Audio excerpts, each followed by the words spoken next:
दर्शकों को नमस्कार। आप सभी का स्वागत है। आज इस वीडियो के द्वारा मैग के पेरेंट्स ने महक की बर्थ डिटेल भेजकर दिल्ली से प्रश्न किया है कि उनकी बेटी महक की शादी कब होगी।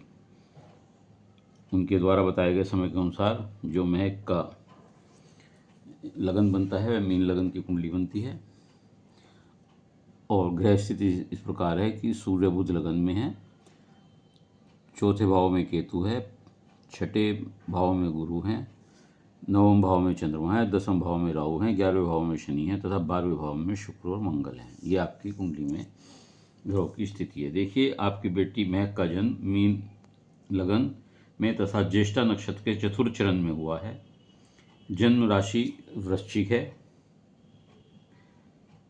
वृश्चिक का मतलब चंद्रमा नीच के हैं तथा 12वें भाव में मंगल हैं, शुक्र के साथ बैठे हुए हैं शनि के घर में, और उनकी पूर्ण दृष्टि अष्टम दृष्टि सप्तम भाव जो पति भाव है, विवाह स्थल है, उस पर पड़ रही है, जो आपकी बेटी को मंगली बनाता है।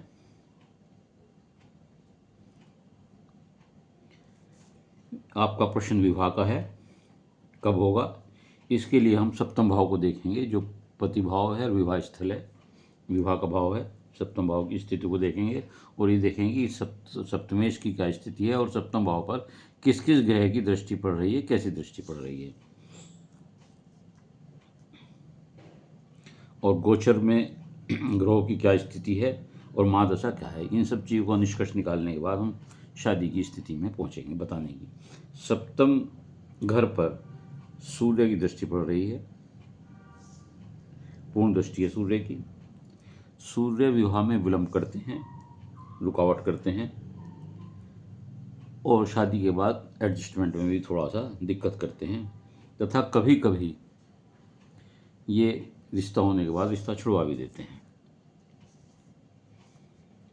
क्योंकि मंगल की पूर्ण दृष्टि पति भाव पर है और अष्टम 12वें भाव का मंगल थोड़ा सा ज़्यादा परेशानी करता है। इस समय गोचर में जो शनि है, गोचर के वर्तमान में वो भी यहीं लगन में मीन राशि में चल रहे हैं, उनकी भी सप्तम क्रूर दृष्टि पति भाव पर है, विवाह स्थल पर है। ये भी विलंब करते हैं। जम नक्षत्र आपका जो ज्येष्ठा बताया मैंने, वो मूल नक्षत्र के अंतर्गत आता है। ऐसे बच्चों के कार्यों में भी व्यवधान होता है, देरी से देखिए। हालांकि ऐसे बच्चे भाग्यशाली होते हैं। देखिए, सूर्य गुरु का अच्छी बात क्या है, सूर्य और गुरु का एक दूसरे के भाव में बैठना। सूर्य घर में गुरु हैं और गुरु के भाव में सूर्य बैठे हुए हैं, अच्छा योग होता है। सप्तमेश बुध हैं और सुखेश भी बुध हैं, दो केंद्र भाव के स्वामी बुध लगन में सूर्य के साथ बैठकर बुधात्य योग बना रहे हैं और बुध यहाँ से अपने पूर्ण दृष्टि से अपने भाव को देख रहे हैं। ये भी एक अच्छा योग है। 12वें भाव में शुक्र मंगल, जो शुक्र मंगल हैं, ये थोड़ा सा दिक्कत करते हैं और ये विवाह की स्थिति में, एडजस्टमेंट में कोई ना कोई किसी प्रकार की अड़चन डालते हैं।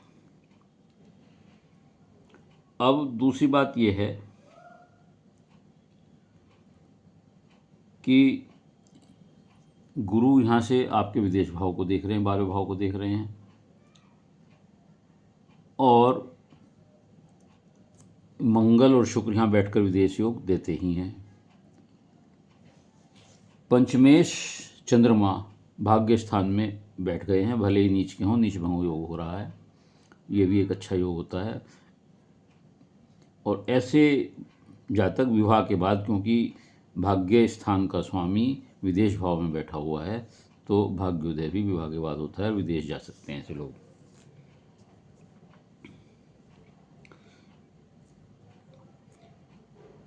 अब इसके बाद अगर हम देखते हैं तो सूर्य की महादशा चल रही है वर्तमान में, आपको सूर्य की महादशा चल रही है क्योंकि वो विलंब कर रहे हैं। मैंने बताया सूर्य विलंब करता है, और ये सूर्य की महादशा आपके बेटी को 1/5/26 तक है। तो 1/5/26 तक विवाह में कुछ विलंब रहेगा, और उसके बाद चंद्रमा की महादशा शुरू होगी, जो पंचमेश होकर के भाग्य स्थान में बैठे हुए हैं। ये तो ऐसी स्थिति में मैं समझता हूँ कि 2025 2026 और 2027 में, यानी कि 1/5/26 के बाद से 1/10/27 तक इनके विवाह का योग, प्रबल योग बनता है, उसमें इनका विवाह हो सकता है। विवाह उपरांत विदेश जाने की संभावना होती है। शीघ्र विवाह के लिए आप क्या कार्य करें, उपाय क्या हो सकता है? एक तो आप मूल शांति कराएं। यदि आपने बचपन में इनकी मूल शांति ना कराई हो तो मूल शांति कराएं। सूर्य को जल दिलाएं। सच्चा मोती छोटे कन सीधे हाथ के सबसे छोटी जो उंगली होती है उसमें धारण कराएं। सोमवार का व्रत करें। गणपति जी पर दूबड़ा चढ़ाएं। तो यदि ये इस तरह ये करेंगी तो निश्चित तौर से इनका विवाह जल्दी होगा, और विवाह के बाद जीवन सुखमय होगा। उम्मीद है आपको अपनी पुत्री के विवाह के संबंध में जो जानकारी चाहिए मिल गई होगी। यदि आपको वीडियो अच्छी लगी हो तो इसे लाइक करिएगा, शेयर करिएगा, कमेंट्स बॉक्स में जाकर अपने विचार लिखिएगा। इसके अलावा यदि किसी और का कोई प्रश्न हो तो वह अपनी डिटेल भेजकर मेरे चैनल को सब्सक्राइब करते हुए अपना एक प्रश्न भेज सकता है। उत्तर अवश्य दूंगा। उत्तर के लिए थोड़ा धैर्य से अपने नंबर की प्रतीक्षा कीजिएगा। ये मेरी निःशुल्क सेवा है। धन्यवाद।